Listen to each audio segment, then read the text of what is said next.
nosso EBD. Vou começar orando aqui, tá? Senhor Deus e Pai, nós queremos Te louvar e Te agradecer por estarmos na Tua casa, Senhor, com os nossos irmãos e podermos aprender mais da Tua palavra. Te louvamos porque o Senhor nos dá sabedoria, Senhor, e nos ensina o reto caminho em que devemos caminhar. E pedimos, Senhor, sabedoria e discernimento para que a Tua palavra cada vez mais molde o nosso coração conforme a Tua vontade, Senhor. Essa é a nossa oração e a fazemos no nome de Jesus. Amém. Meus irmãos, hoje vamos falar sobre o neopentecostalismo, tá? Dando sequência aos estudos que a gente tem feito sobre as seitas e heresias, a aula de hoje seria sobre o neopentecostal, os neopentecostais, né? Antes da gente realmente adentrar um pouco no tema, queria que os irmãos abrissem comigo Mateus capítulo 7. A gente vai ler dos versículos 15 até o versículo 23.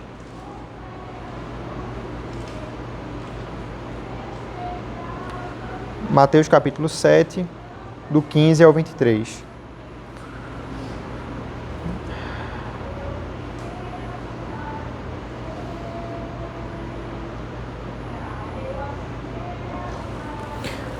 Mateus 7 ainda faz parte da seção do Sermão do Monte. Tá? O Sermão do Monte é a parte que Jesus ele vai trazer o ensinamento sobre a verdadeira identidade do cristão. Tá? E aí dentro do Sermão do Monte, Cristo ele traça um paralelo entre como o cristão ele realmente deve ser, em comparação com os fariseus e os judeus, de forma geral, eles enxergavam aquele que era verdadeiro servo de Deus, né? E aí ele traz um paralelo entre você ser verdadeiramente cristão e praticar a palavra de Deus conforme a lei ensina e conforme Deus ordena, e aqueles que eram de forma exterior, né? Exteriormente retos, mas no seu interior não. Tá? E aí essa seção de Mateus 7, ele traz um pouco disso também. Então, Mateus 7, capítulo 7, versículo 15, diz: Cuidado com os falsos profetas, que se apresentam a vocês disfarçados de ovelhas, mas por dentro são lobos vorazes. Pelos seus frutos vocês os conhecerão. Por acaso se colhem uvas de espinheiros ou figos de ervas daninhas? Assim toda árvore boa produz frutos bons, mas a árvore má produz frutos maus. A árvore boa não pode produzir frutos maus e a árvore má não pode produzir frutos bons. Toda árvore que não produz bom fruto é cortada e jogada no fogo. Assim, pois, pelos seus frutos vocês os conhecerão. Nem todo que diz Senhor, Senhor entrará no reino dos céus, mas aquele que faz a vontade de meu Pai, que está nos céus. Muitos naquele dia vão me dizer, Senhor, Senhor, nós não profetizamos em teu nome, em seu nome não expulsamos os demônios, e em seu nome não fizemos muitos milagres. Então lhes direi claramente, eu nunca conheci vocês, afastem-se de mim, vocês que praticam o mal. Então, Cristo ele traz uma advertência em relação aos falsos profetas, né? Ele já inicia dizendo que são pessoas que vão se assemelhar a ovelhas, pessoas que parecem ser dóceis, que parecem exteriormente trazer uma palavra viva e eficaz, né? Mas os seus frutos vão contradizer aquilo que eles ensinam. Esses primeiros 5 versículos, do versículo 15 ao 20, ele trata um pouco sobre o do falso profeta, né? E diz como é que ele é nocivo ao povo de Deus, né? Aquele que vai estar junto do povo, aquele que vai ser aparentemente a fazer parte da igreja, do povo de Deus, mas a sua intenção não vai ser fazer realmente parte. A sua intenção, como ele diz, é um lobo voraz, aquele que quer abocanhar, aquele que quer destroçar o povo de Deus, né? Então, a sua essência revela realmente quem ele é, né? Por mais que por algum momento ele possa parecer ser alguém confiável, mas no seu íntimo isso não condiz com aquilo que ele realmente é, né? Calvino diz, por exemplo, que nada é mais difícil do que você falsificar a virtude. Por mais que você consiga por um curto tempo, aquilo não se sustenta de forma contínua, né? E no versículo 20 ele conclui dizendo que entre os frutos a gente consegue conhecer aquilo que realmente a pessoa é, né? Quando Cristo fala de frutos aqui, a gente pode entender que seja em relação à conduta, mas de tudo, a principal forma de reconhecer um falso profeta é pelo seu ensino, né? De todos os frutos que ele pode exteriorizar, o ensino, aquilo que ele fala, aquilo que ele prega, realmente é o que vai mostrar o que ele é. E na segunda parte, do versículo 21 até o 23, ele traz um ensino sobre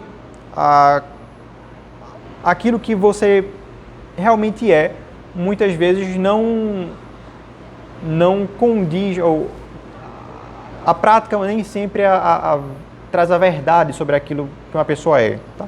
Ele traz aqui especificamente dizendo daquelas pessoas que profetizavam, aquelas pessoas que ensinavam, aquelas pessoas que expulsavam demônios, muitas vezes no nome de Jesus. E aí quando chegar no final, no juízo final, são pessoas que realmente não vão ser salvas, né? Não conheceram a Cristo, não tiveram a Cristo como seu Salvador. Então, por que a gente trouxe esse texto antes realmente da aula? Foi para abordar sobre a importância que a gente deve dar ao verdadeiro ensino. Tá? E quando a gente fala de verdadeiro ensino, a gente está falando da exposição e do estudo das Escrituras, da palavra, tá? E o quanto isso tem impactado na igreja. A gente fala isso porque o neopentecostalismo é um movimento muito recente, muito novo, e que muitas vezes ele é revestido, né, de uma certa capa cristã. Mas a gente vai ver que no seu interior isso não condiz com aquilo que realmente ele prega, aquilo que ele fala. Tá? Então o neopentecostalismo é uma seita que realmente surgiu recentemente. Tá? Ela não surgiu no Brasil, começou nos Estados Unidos. Mas aqui no Brasil ele tem avançado de forma muito rápida, né? Ou esteve avançando. A gente vê, por exemplo, que a Igreja Universal, a principal representante dos neopentecostais, ela começou em 1977. Até a década de 90, né? 1990, ela tinha algo em torno de 260 mil membros. Já no ano 2000, isso pulou para 2 milhões e 100 mil membros. Tá? E no último censo que foi feito em 2010, mostrava que eles tinham reduzido um pouco em relação à sua quantidade para 1 milhão e 800 mil membros. Mas juntando a Igreja Universal com as demais igrejas neopentecostais, eles abrangem uma grande maioria dos evangélicos no Brasil. Né? De tal forma que a imagem deles muitas vezes é passada como se fossem realmente os evangélicos, né? Como se eles tomassem a principal representatividade da igreja evangélica aqui no Brasil. Talvez uma informação importante é que, acho que desse período de 2000, que antes teve vários rastros na YouTube, né? Sim, sim. Saiu na família do Valdomiro, a Igreja Internacional da Graça. Sim, exatamente. Que aí talvez diminuiu o número, mas... Na verdade, ela se multiplicou, né? Exatamente, exatamente. A gente vai até falar um pouquinho disso também. Mas, de forma geral, o que é que caracteriza essas igrejas neopentecostais? Né? Elas têm a crença em grandes pontos do cristianismo, assim como as igrejas tradicionais, as igrejas históricas. Então, acreditam na importância do pecado, na necessidade de uma salvação, acreditam na divindade de Cristo, acreditam também na Trindade, tá? No julgamento final. Vários pontos que também nós estamos de comum acordo. Assim também como eles trazem conceitos do pentecostalismo, né? Então acreditam no dom de línguas, no batismo do Espírito Santo como uma segunda bênção, mas eles incorporam também alguns outros pontos que são peculiares, né? Principalmente a teologia da prosperidade, tá? A teologia da libertação, ou o Ministério da Libertação, e a gente vai ver também que eles usam muito a prática de objetos ungidos como representação de fé. Tá? As igrejas neopentecostais, elas herdaram alguns movimentos, o conceito de alguns movimentos históricos. Então não foi nada que surgiu aqui no Brasil da cabeça de alguém, tá? Foram conceitos que foram incorporados de movimentos prévios, né? Esses movimentos principalmente surgiram no século XIX, 1860, 1870, O primeiro deles é o movimento Palavra da Fé. O movimento Palavra da Fé foi um movimento que surgiu com principalmente dois pastores americanos, que é o Kenneth Hagin e esse E.W. Kenyon, que foram pastores que pregavam muito sobre a capacidade que o cristão tem de, por meio da sua palavra, concretizar o seu desejo. Tá? Ele dizia que a palavra ela tem um poder tal que quando você declara alguma coisa, isso se concretiza, isso tem o poder de se concretizar. Tá? Então, como esse movimento ele apregou justamente a força e a capacidade que a palavra ela tem. Tá? A gente conhece isso como confissão positiva. Então, quanto mais você afirma uma coisa, quanto mais você declara uma certa sentença, mais a capacidade isso tem de se concretizar. Isso traz alguns elementos de religiões não cristãs, mas eles, de forma geral, o mote era dizer que quando você confessa, você possui uma coisa. Tá? Quanto mais você acredita, quanto mais você deposita a sua fé e expressa isso verbalmente, mais isso se concretiza na sua vida. Tá? Um texto que eles muitas vezes abarcam isso é o texto de Marcos capítulo 11, versículo 20 a 26. Vou pedir para os irmãos abrirem comigo. Marcos capítulo 11, do 20 ao 26. É um trecho que aqui Jesus e os seus discípulos estavam já na sua última semana, já chegando ali na crucificação. E é um trecho que a gente vai ver que é um pouco depois da chegada de Cristo a Jerusalém, né? Quando ele é recebido pelos judeus, pela multidão que clamavam Hosana. Mas ele olha para isso e se entristece, né? Diante da iniquidade do povo de Israel. Versículo 20. E passando eles pela manhã, viram que a figueira estava seca, desde a raiz. Então Pedro, lembrando-se, falou: Mestre, eis que a figueira que o Senhor amaldiçoou ficou seca. Ao que Jesus lhes disse: Tenham fé em Deus, porque em verdade lhes digo que se alguém disser a este monte: levante-se e jogue-se no mar, e não duvidar no seu coração, mas crer que se fará o que se diz, assim será com ele. Por isso, digo a vocês que tudo quanto pedirem em oração, creiam que já o receberam, e assim será com vocês. Até aqui, meus irmãos, é um trecho que muitas vezes é abordado pelos neopentecostais, né? Eles olham para essa passagem e dizem: olha, tá vendo, Jesus diz que se você disser para um monte se jogar, isso vai acontecer. Se você orar e crer que aquilo que você está pedindo vai acontecer, vocês já receberam isso, né? E aí, o que é que a gente pode pensar diante dessa passagem aqui, né?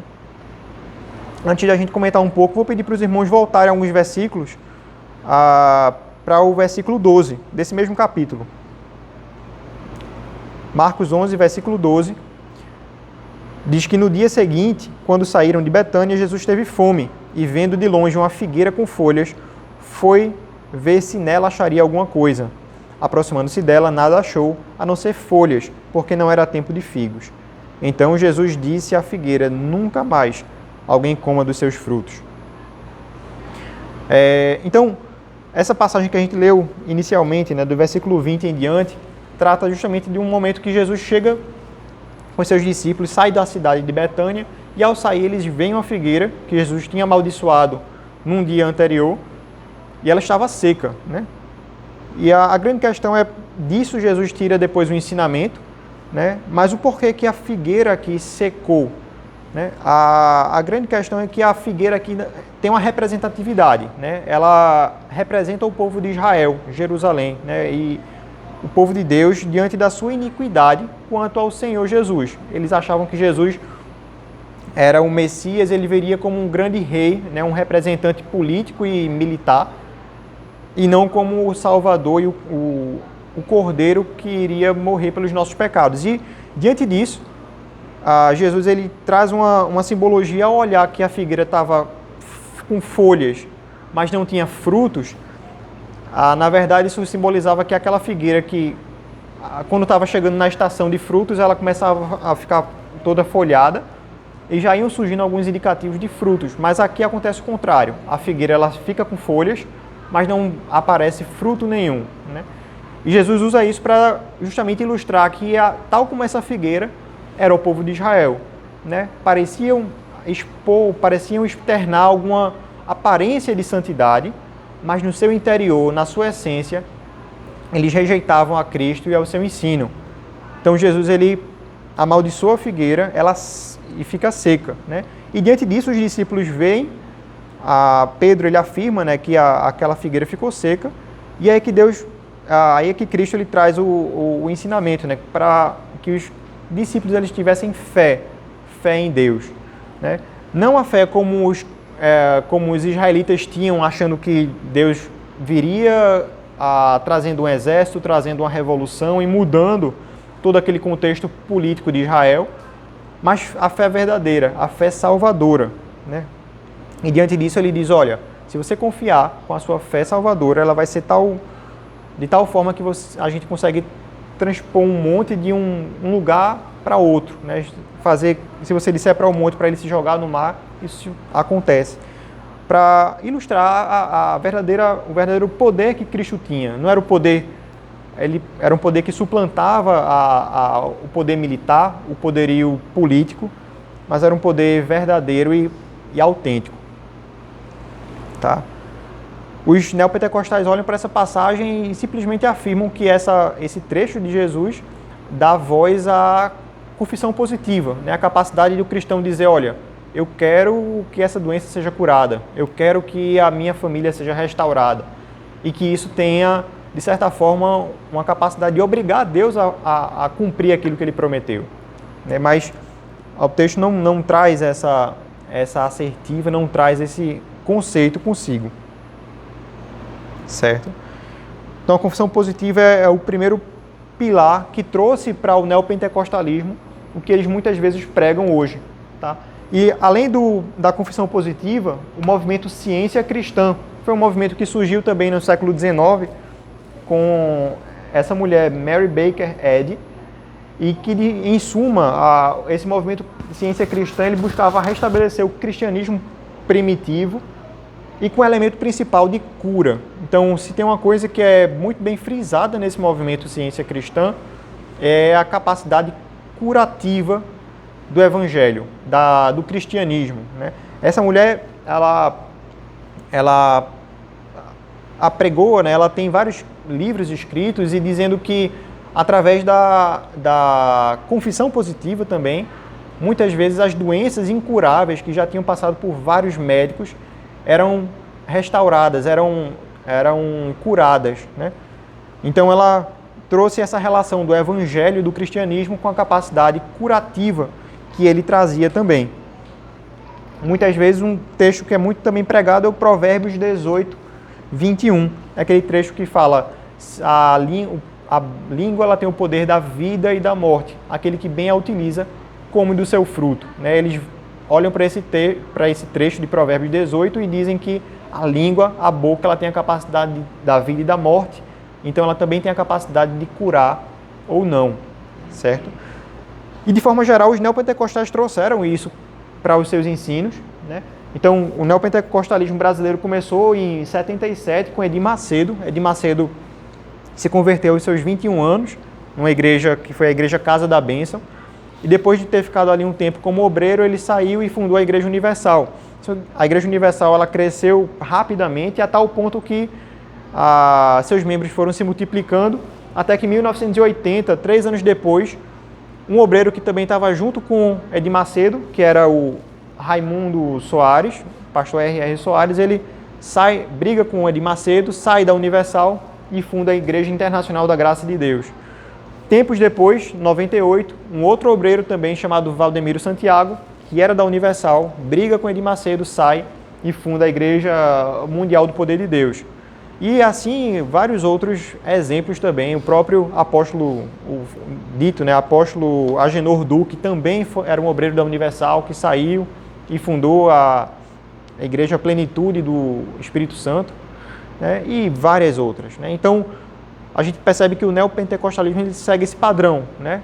São igrejas que se derivam da principal, da universal, e que hoje eles trazem uma grande representatividade dentre os evangélicos, né? Um ponto principal nisso foi a utilização das mídias. Então, talvez o principal instrumento que essas igrejas utilizam para crescer é a utilização tanto da televisão como dos rádios para alcançar a população brasileira. E dentre as doutrinas que eles pregam, o que é que mais destoa, né, do verdadeiro evangelho? A primeira delas é a teologia da libertação. A teologia da libertação nada mais é do que você enxergar em tudo que acontece no mundo uma guerra espiritual, né? A capacidade que os demônios e as forças malignas elas têm de trazer o mal sobre a vida na Terra. Então eles pregam que qualquer coisa que aconteça de mal, seja na saúde, seja no trabalho, seja na família, isso muitas vezes é o resultado da atuação de demônios e forças malignas nesse aspecto, tá? Então para eles tem esse conceito da guerra espiritual e tudo que acontece no mundo é resultado dessa influência das forças espirituais. Eles entendem que qualquer coisa que aconteça de mal na sua saúde, se você pegou uma doença, pegou uma pneumonia, foi internado, está na UTI, possivelmente foi algum pecado, alguma brecha que você abriu para que um demônio ele atuasse na sua vida, né? Então eles focam muito nessa questão espiritualista dos acontecimentos e também eles pregam sobre a maldição hereditária, né? Então, dizer que muitas vezes numa família, se uma pessoa adulterou, talvez seja pela influência de um mesmo espírito que fez isso também acontecer no pai daquela pessoa, no seu avô, né? E uma herança maligna é trazida de geração em geração e que só pode ser quebrada se você realmente tiver a expulsão desse demônio que está atuando na sua família, tá? Então, além disso, também eles pregam que haja a possibilidade da possessão demoníaca em crente, né? Muitas vezes eles dizem que chegam crentes e membros da igreja ali com a dificuldade familiar, com a dificuldade da saúde, e muitas vezes isso é resultado também da atuação de demônios nesse contexto, né? E aí eles, para tentar explicar essa dicotomia, né, como é que um crente em quem o Espírito Santo habita pode haver também a influência de um espírito maligno, de um demônio, né? E eles, para tentar explicar isso, dicotomizam a questão da alma e espírito. Dizem que o Espírito Santo habita na alma, enquanto que os demônios e as forças malignas atuam na parte espiritual, do espírito do homem. Tá? Eles compartimentalizam o ser humano em dois.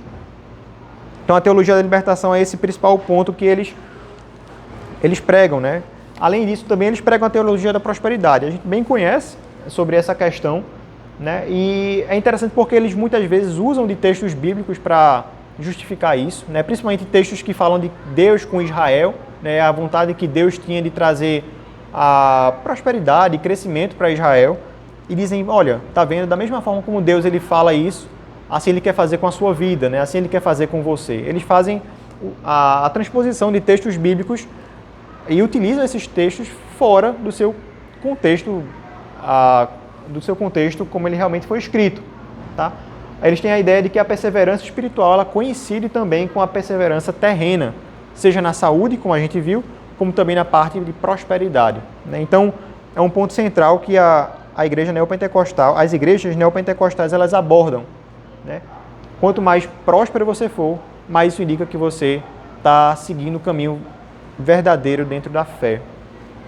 Ô Mateus, a respeito desse ponto anterior que tu falou, da batalha espiritual, eu tenho um amigo meu que ele morava aqui no Brasil e ele foi contratado por uma empresa na África, e aí ele passou a morar em Gana. E ele falou que não apenas em Gana, mas em vários pontos da África é incrível o quanto que a Universal tem templos. Aqui a gente vê esses templos que tem aqui para 5, 10 mil pessoas. Ele fala que os templos que existem lá são coisas absurdas, é como se fossem estádios de futebol, entendeu? Então, Porque, segundo ele, lá o neopentecostalismo ele parte do princípio da cultura local, né? Então, quanto mais supersticioso for um povo, quanto mais assim tiver essa base de superstição, mais eles conseguem se desenvolver.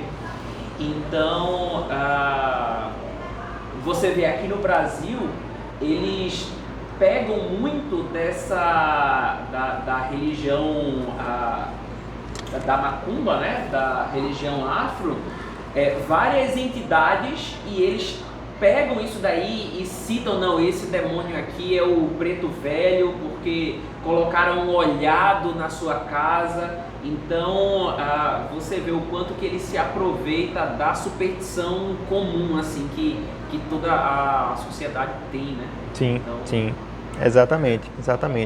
Se valem disso para que realmente possa popularizar e fazer uma certa lógica, né, para quem ouve.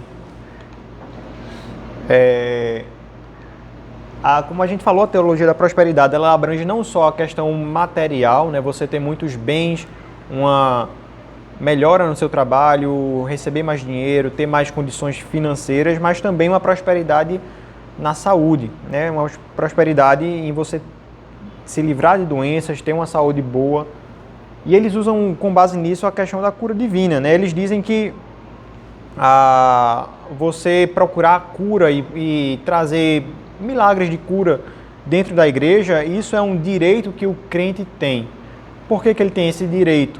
Porque eles olham para o texto de Mateus, capítulo 8, versículo 16, vou até pedir para os irmãos abrirem comigo, e eles afirmam que esse texto ele embasa, né?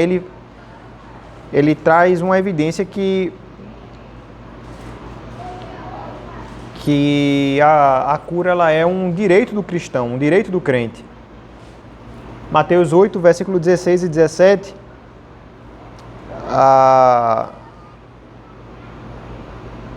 diz que ao cair da tarde trouxeram a Jesus muitos endemoniados, e apenas com a palavra expulsou os espíritos e curou todos os que estavam doentes, para se cumprir o que foi dito por meio do profeta Isaías, né? Ele mesmo tomou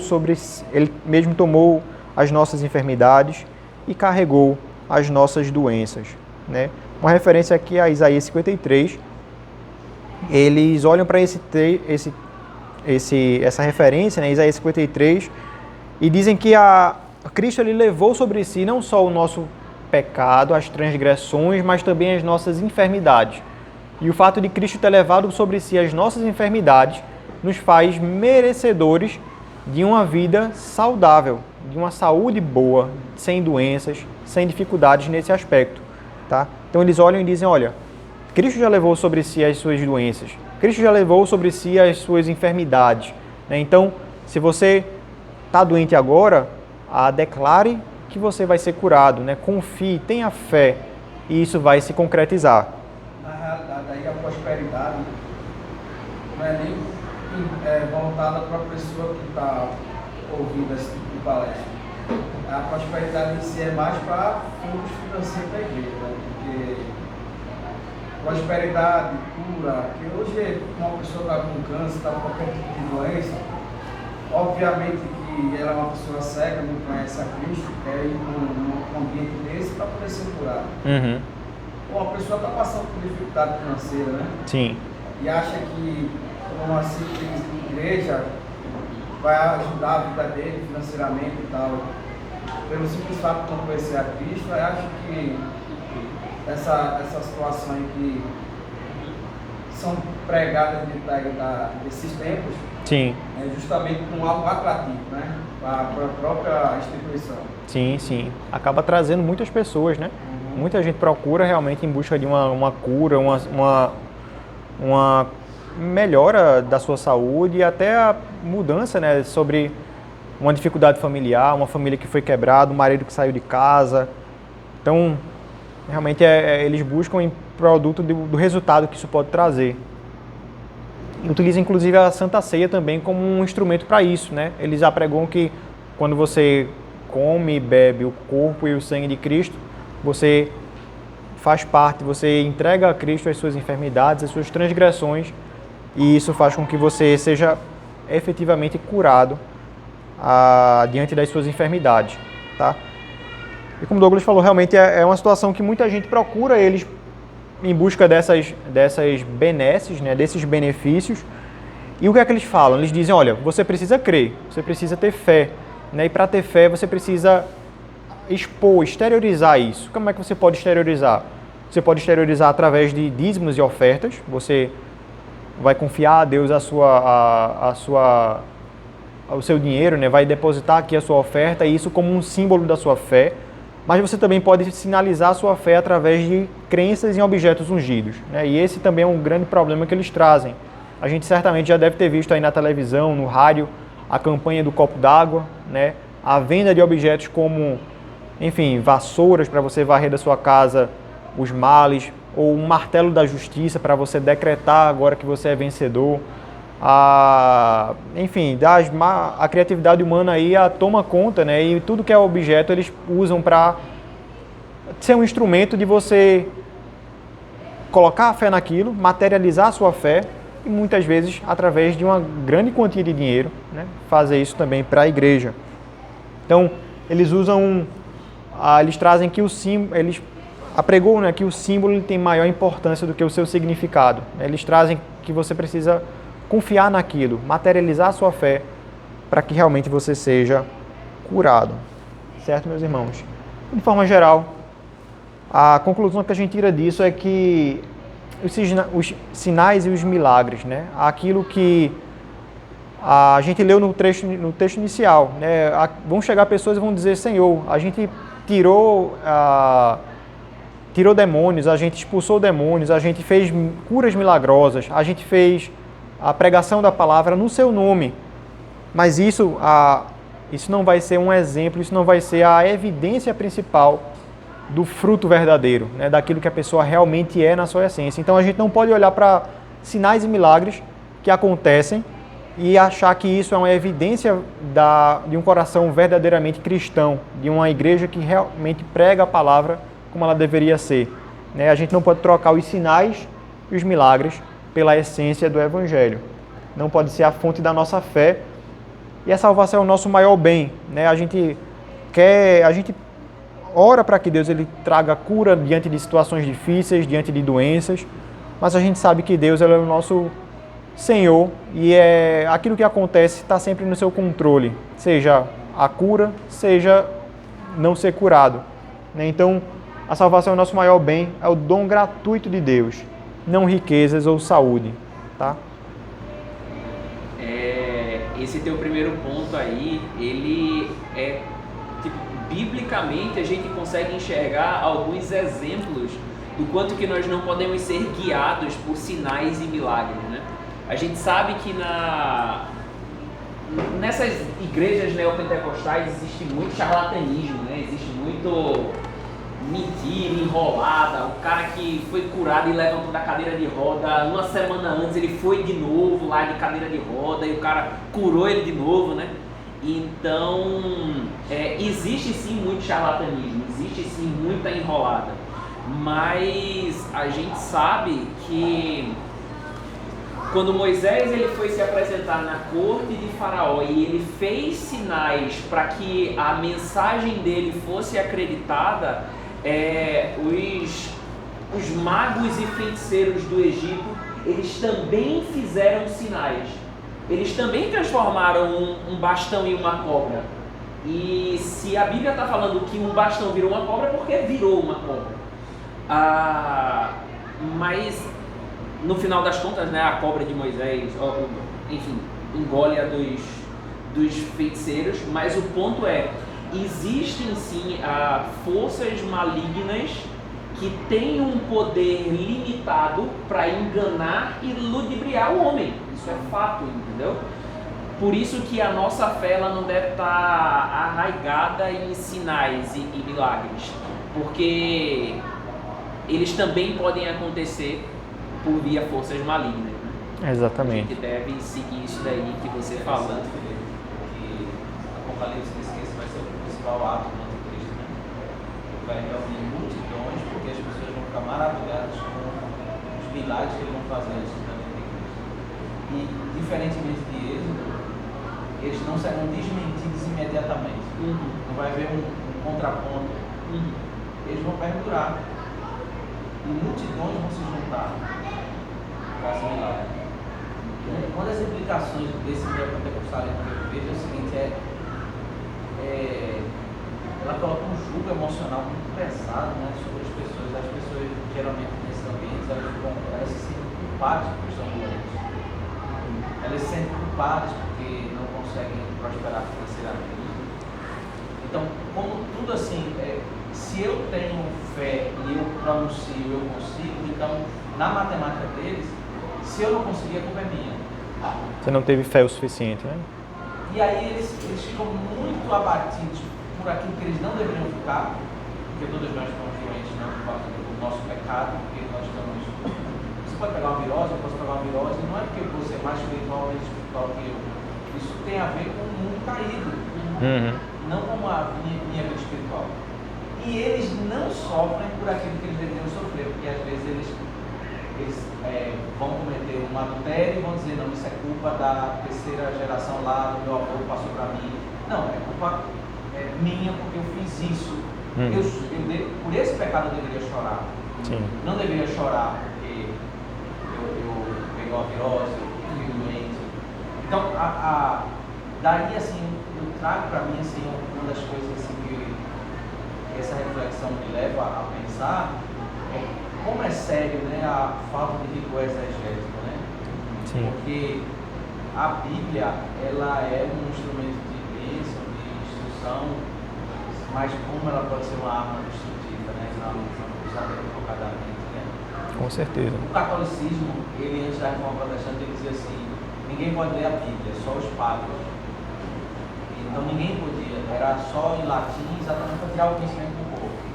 O movimento reformado, ele lutou contra isso e Lutero traduziu, Calvino fez tradução, começou-se um mundo de traduções da Bíblia e levar a Bíblia para o povo. Mas tem um outro extremo que é negativo também. Todo mundo hoje pode ter a Bíblia e todo mundo achar que pode ser formulador de doutrina. Né? Eu fiz agora, a pessoa sem estudo nenhum, sem preparo, não sabe o que é uma diferença de porque você lê um livro, uma literatura profética, uma literatura poética, uma literatura dos evangelhos, são estilos literários diferentes. Sim.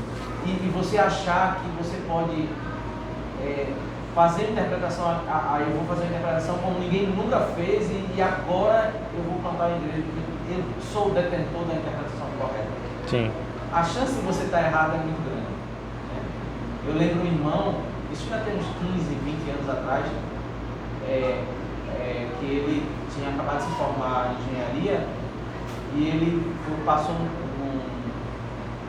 concurso e estava trabalhando e aí começou ele era funcionário lá e ele estava trabalhando juntamente com a Caixa e a Caixa pediu para um grupo de engenheiros, ele estava junto com engenheiros mais experientes, só acompanhando lá, fazer a supervisão porque tinha acabado de acontecer um desabamento do prédio Caixão.